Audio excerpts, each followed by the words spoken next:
तेरी छैया सुकून जिंदगी का तेरा उजाला जल के खाक हो गई रात।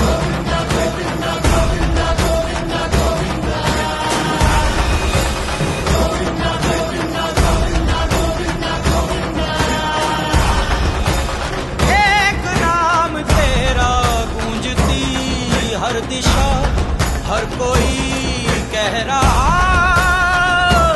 गोविंदा।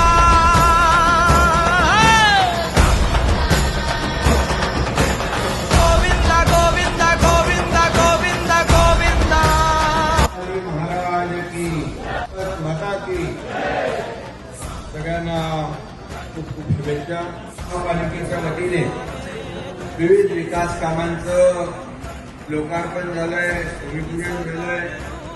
यामध्ये या कार्यक्रमाला उपस्थित खासदार नरेश म्हस्केजी, आपले कार्यसम्राट आमदार यांच्या प्रयत्नातून एवढी सगळी कामं होत आहेत। प्रकाश पटनाईक, रवींद्र पाठक, कविताताई पटनाईक, दयानंद पाळे, भैयासाहेब इंदिशे, भाऊसाहेब इंदिशे, आपले आयुक्त गौरवराव आणि